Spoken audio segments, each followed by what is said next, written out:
सभी एक बार सावधान होकर बैठे, पीठ सीधा और ओंकार की ध्वनि मेरे साथ बोलिएगा।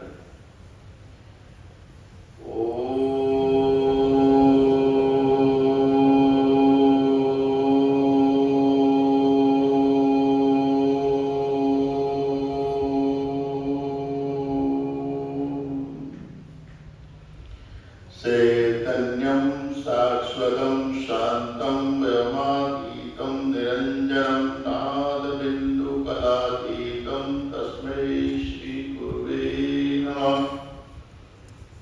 वसुदेवसुतं देवं कंसचाणूरमर्दनं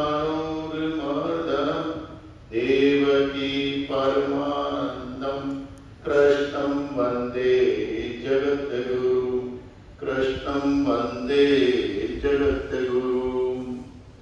प्रेम से बोलिए सच्चिदानंद भगवान की, सतगुरुदेव महाराज की, कृष्ण बलदेव की, राजा रामचंद्र महाराज की, शिव बाबा भोलेनाथ की, गंगा गीता गायत्री गौ माता की, सत्य सनातन धर्म की, दादा लेखराम जी महाराज की, अर्चनीय वंदनीय प्रातः स्मरणीय जगत नियंता की चरण चिन्ह विराजमान अखिल ब्रह्मांड नायक परमात्मा एवं सदगुरुदेव जगत जननी गौ माता के चरणारविंदों में शास्त्र प्रणाम करते हुए मंच पर विराजमान परम शुद्ध ब्रह्म आदरणीय महामंडलेश्वर अभिषेक चेतन जी महाराज एवं राजयोगिनी उषा दीदी जी और मनोरमा दीदी जी और सभी राजयोगिनी ब्रह्म कुमारी एवं ब्रह्म कुमारों का यह करके सम्मान करते हुए बड़े ही सौभाग्य का दिवस है कि आज हम 3 दिन से इस सम्मेलन को श्रवण कर रहे हैं। वर्तमान की परिस्थितियों में आध्यात्मिक का योगदान और आज का विषय जो है नव विश्व निर्माण कैसे हो, तो बहुत ही सुंदर विषय है। इसमें मैं सबसे पहले एक बात कहना चाहता हूं कि नवीन विश्व को हम कैसे बनाएं, हमारा चिंतन किस तरह का है। तो सबसे पहले हम ये कहना चाहेंगे कि नवीन की जरूरत कब पड़ती है हमको, कि जब जो विश्व चल रहा है, जो वर्तमान स्थिति चल रही है, उसमें कुछ आवरण आ जाते हैं। उन आवरणों को हटाने के लिए हमें कुछ प्रयत्न करने पड़ते हैं, कुछ कर्म करने पड़ते हैं, जिन कर्मों के द्वारा वो आवरण हट जाता है। तो वो आवरण किस पर आया, वो हमें विचार करना पड़ेगा। आवरण जो हम कह रहे हैं कि विश्व के अंदर कुछ परिवर्तन आ गए हैं। क्या परिवर्तन आए? देखिए, ये जो शरीर है ये ब्रह्मांड है। जितनी इस दुनिया में आप रचना देख रहे हो, वह सभी रचनाएं हमारे इस पंचभौतिक शरीर में है। वही इस सृष्टि के अंदर पंचभौतिक ब्रह्मांडे सो पिंडे, जितनी ब्रह्मांड के अंदर रचनाएं वो हमारे शरीर में है। तो ये जब शरीर आया था, उस टाइम में इस शरीर के साथ क्या था? तो ये जब आया था शरीर सतयुग था। इस शरीर के अंदर किसी प्रकार का सतयुग से अलग विकार नहीं था। शुद्ध था, पवित्र था, और वो पवित्र किसी तरह का अपवित्रता उसमें नहीं, एकदम सफेद स्फटिक की तरह, जैसे हमारे राजयोगिनी ब्रह्मा कुमारी उनके चरित्र जैसा स्वरूप जैसा और सफेद पुष्प जैसा, कोई तरह का विकार नहीं था। परंतु इस संसार में वो सतयुग था, परंतु द्वापर आ गया, त्रेता आ गया और कलयुग आ गया, जिसकी अभी अभी हमें जागरण के दर्शन हुए। तो सज्जनों, हमें इस दुनिया में सतयुगों में केवल सत्यवादी थे और कोई तरह का विकार नहीं, परंतु जो जो युग बदले त्यों त्यों हमें लोग मिले, पापी मिले, अधर्मी मिले, दुखी मिले, अत्याचारी मिले। वो मिलने से हमारा जब संपर्क हुआ तो उन संपर्क में उनके जो दुर्विचार थे, कुकर्म थे, वो हमारे आत्मा के ऊपर चिपकते गए, आवरण आते गए। पापियों के साथ रहने से हमने अपने आप को पापी स्वीकार कर दिया, दुखियों के साथ रहकर अपने आप को दुखी स्वीकार कर दिया, निर्दयियों के साथ रहकर अपने आप को निर्दयी स्वीकार कर दिया। हमने केवल माना, केवल माना, ये मान्यता से ही हम दुखी हैं, अन्यथा हम बहुत सुखी हैं। क्यों? क्योंकि हम मूल हमारा सुख है, मूल हमारा आनंद है, मूल हमारा परमानंद है। इसलिए हम दुखी नहीं, हमें इन संपर्कों ने दुखी किया है। तो इस नव युग में हमें करना क्या है कि जो संपर्क हमने जिन जिन लोगों से साधे हैं, उन संपर्कों से अपने आप को अलग करें, और जो उनसे अलग करेंगे तो हम पवित्र हो जाएंगे। पहले भी हम तो पवित्र थे और अंत में भी पवित्र रहेंगे, परंतु बीच में हमें जो यात्री मिले हैं, ट्रेन में जब यात्रा करते हैं हम, तो अनेकों प्रकार के लोग मिलते हैं, अनेकों प्रकार की चर्चाएं होती है और ऐसे लगते हैं वो कि अरे ये तो हमें बहुत चाहने वाले हैं, बहुत दिल की बात कहने वाले हैं, और हम लोग सोच लेते हैं कि ये तो अपने हैं, परंतु वो अपने नहीं है। जब जब उनका स्टेशन आएगा और वो उतर चले जाएंगे, और फिर अगर तुमने दिल में बिठा दिया तो तड़प तड़प के मर जाओ। इसीलिए इस दुनिया में जब आए हो तो अपने आप में अपने से अकेले रहो, अपने में किसी को न बचाओ।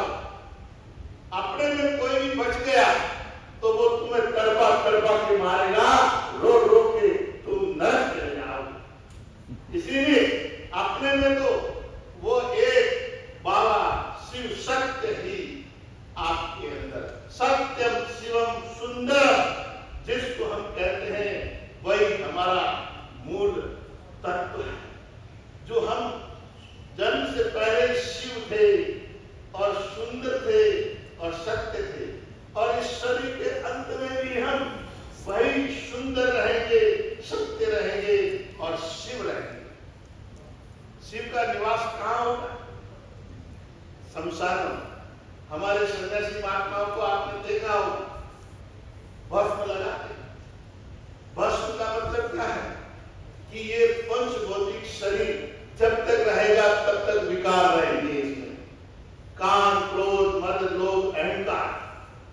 ये इतना भी आप इसको साधना करोगे, दबाओगे, खत्म करने की कोशिश करोगे, तो जब तक जैसे बर्फ के पास रहोगे तब तक ठंड रहेगी, परंतु जो ही बर्फ से हटोगे और सूर्य की उष्णता आएगी तो गर्म हो ही जाओगे। ठीक इसी तरह हम इस शरीर के विकारों में जब तक हमें आध्यात्मिक का साथ है, आध्यात्मिक का चिंतन है, संतों का सानिध्य है, तब तक हमारे अंदर विकार नहीं आ सकते। काम, क्रोध, मोह, लोभ, अहंकार हमको प्रभावित नहीं कर सकते, परंतु जिस टाइम में तुम दूर जाओगे तो आप हावी हो सकते हैं। इसीलिए कभी संतों की शरण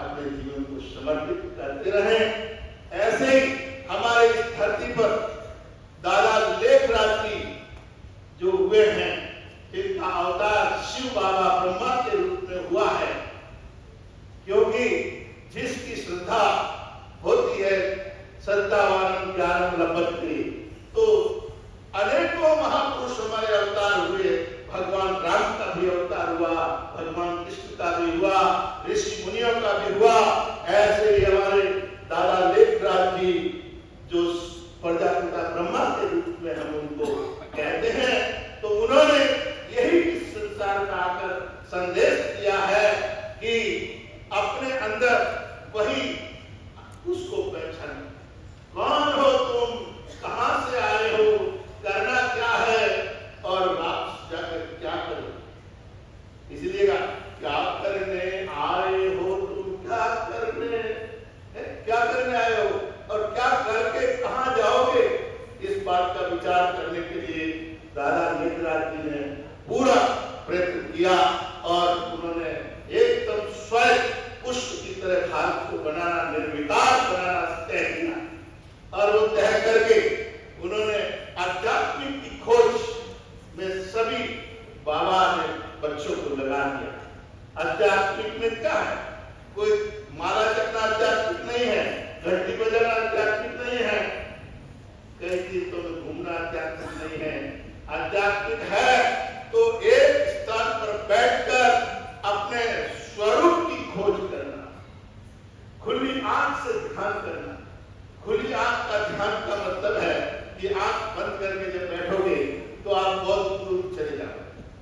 जो नहीं सोचना वो सोचो। किसी ने कहा बंदर का चिंतन मत करना, तो बंदर का चिंतन अवश्य आएगा। आंख बंद करोगे तो जो मना किया हुआ है वो अवश्य दिखने लगेगा।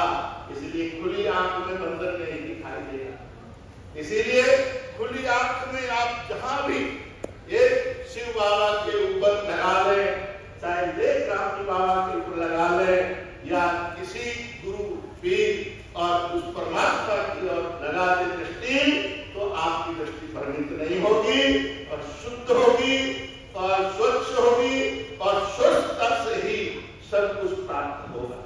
इसीलिए हमारे ऐसे पूज्य हमारे दादा नेकराज जी के चरणों में बार बार हम प्रणाम करते हैं कि जिन्होंने इस भारत को एक ऐसी युक्ति दी है, ऐसी संस्था दी है, जिन संस्था के अंदर जो भी भाई बहन आया है वो जीवन में उस विकारों से दूर हो गया है, निर्विकार हो गया। तो निर्विकार होने का कारण यही है कि जैसा खाओगे अन्न वैसा होगा मन, जैसा पियोगे पानी वैसी होगी वाणी। तो इसीलिए जैसा पहनोगे भेष वैसा होगा देश। इसीलिए हम उस भारत के लाडले हैं, उस भारत के सपूत हैं जिस भारत में रहने वाला प्रत्येक व्यक्ति आर्य था, प्रत्येक व्यक्ति गुरु था, प्रत्येक को विश्व गुरु इसीलिए कहते थे कि हर व्यक्ति एजुकेशन वाला था, पढ़ा लिखा था, वैद्य था, डॉक्टर था। कहीं के अमेरिका में या बाहर जाके जो डॉक्टरी करके आते हैं ना, वो पढ़ाने वाले डॉक्टर हमारे भारत के ही हैं, दूसरे नहीं हैं। परंतु डिग्री के ऊपर मुहर वाक़ लग जाती है कि अमेरिका में करके आए हैं। परंतु भारत को पहले ही ऋषि-मुनियों से भरपूर हमारे तरह तरह के आयुर्वेद ऐसे थे जो आज प्लास्टिक सर्जरी जो होती है वो प्लास्टिक सर्जरी आज से 15वीं शताब्दी में भी होती थी। एक विशाल उदाहरण याद आता है मुझे कि एक बार कोई विदेश से व्यक्ति आया और वो ग्वालियर से विजयवाड़ा की तरफ जा रहा था, तो रास्ते में एक वैद्य मिला। उस वैद्य ने कहा कि आप कहां से आए हो? बोले मैं विदेश से आया हूं। बोले आपके यहाँ विशेषता क्या है, क्या विशेष चीज है? तो उन्होंने कहा ऐसा है कि हम तुम्हारा नाक काट के वैसा का वैसा बना सकते। तो उन्होंने उसका नाक काट दिया, नाक काट के प्लास्टिक सर्जरी से वैसा का वैसा नाक बना। जब वैसा का वैसा नाक बना दिया, उसके उपरांत से वो विदेश में गया तो वहां पूछा गया उसने कि देखो मैं कैसा लग रहा हूं? तो उन्होंने कहा आप कैसे लग रहे हो? जैसे थे वैसे ही लग रहे हो। बोले नहीं। तो बोले मेरी नाक कटी हुई है। बोले अभी तो नहीं दिख रही है नाक कटी हुई। बोले यही भारत की विशेषता है कि भारत वाले नाक काट भी देते हैं और वैसी की वैसी तैयारी कर देते हैं। तो ये भारत की 15वीं शताब्दी में भी प्लास्टिक सर्जरी थी, तो आज तो होना संभव ही। तो इसीलिए सज्जनों, हमारे देश के अंदर भारत हमेशा विश्व गुरु था, विश्व गुरु है, क्योंकि अवतार जितने भी हुए हैं वो हमारे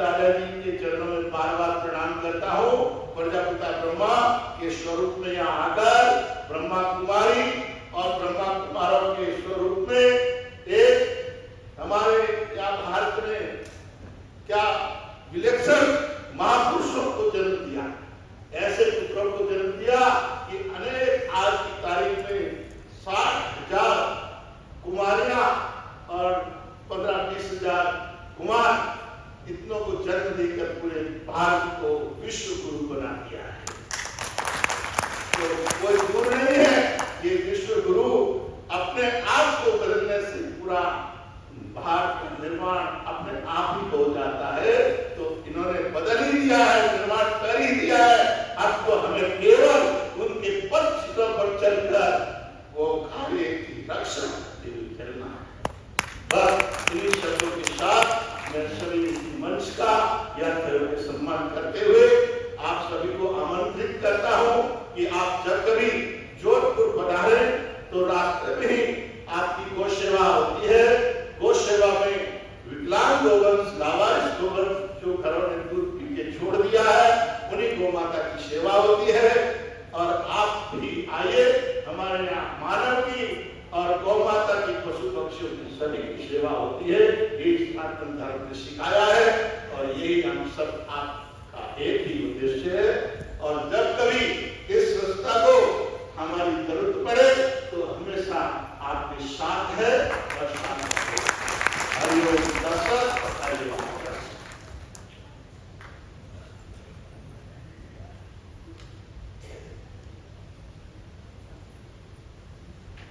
बहुत सुंदर